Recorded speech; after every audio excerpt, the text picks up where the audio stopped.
All right. Hello, everyone. We're back at the Entrepreneurial Kickback. And we're still in the middle of Biz Free Talk, answering business questions because somebody might need to know these answers. Okay. So this question was, what was your final decision to take the leap of faith to start your business? My final decision, I mean, I almost don't even know if I should tell the whole story. When I got out of college, the College of Charleston, I was a double major in theater, concentration in performance for acting, and communication, concentration in media studies for my news reporting backup. Because they say if you're an artist or actor, that type of thing, you might just live in a box. They say some people's parents don't want you to go to school for, to be an artist because you don't know if you're going to actually make money off of your art.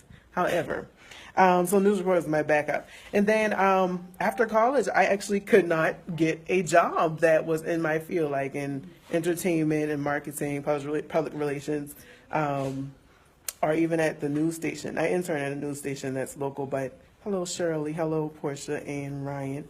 But I couldn't get a job. And I said, okay, what am I going to do? So I was working at a healthcare agency for 10 years. From the age of 15, that was my first job because I decided I need to buy a car when I was in high school. And I worked for $6.50 an hour, 2 to 3 hours, Monday through Friday if I could, after school in order to buy that first car. Because I think that was minimum wage back then. I ended up staying on that. I had a few, What was that? Yeah, $5.25. Now it's what? I was talking about my Yours? wage. Wait, you said $5.50 was your minimum? $4.40. Wait, $2.25? Okay, so I just found out about some people's minimum wages.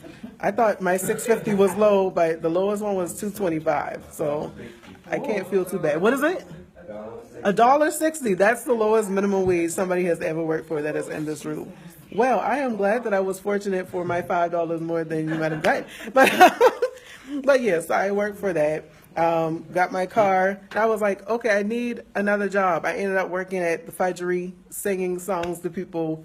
We make fudge there, selling fudge. I was a salesperson. That's the one that was in Tanger Outlet. Now it's like downtown somewhere.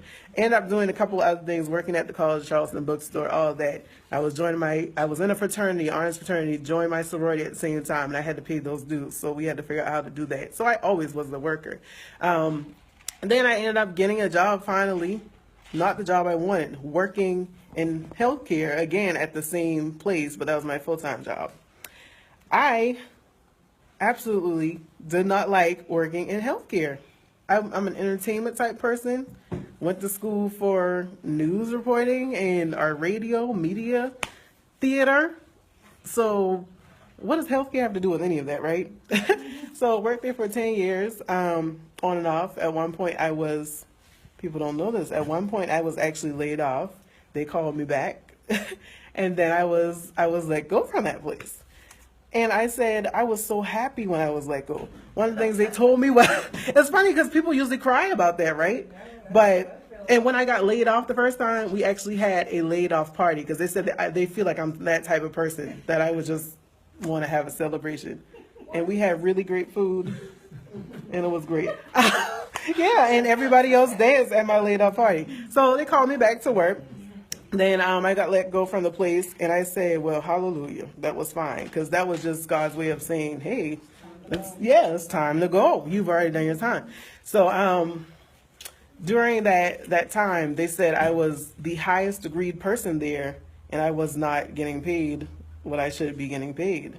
And I was, at the time, doing the work of 4 people who was in the office. Yes. So I thought about it. I was like, yeah, this totally isn't worth it. Like, bless me with something else. And so now I have a great job. I had like a 3-month break probably. And then I ended up getting a job as a clerk for a certain place in the arts department. And then within less than 1 year, I was about to be on my full year the next day. But right before that day, I was promoted to another position, into the one I am now. So I get to work with the youth, the seniors, and the community and provide arts opportunities for them. And I love what I do full time. But even before that, I kind of had started my business as Diva Styles, went into Krystal Klear Productions, And, you know, I was doing events for other people and everything. And I was like, I need to do me at this point. I said, I'm getting older. Like, I want to do more for myself. And so that's where Krystal Klear Productions came about.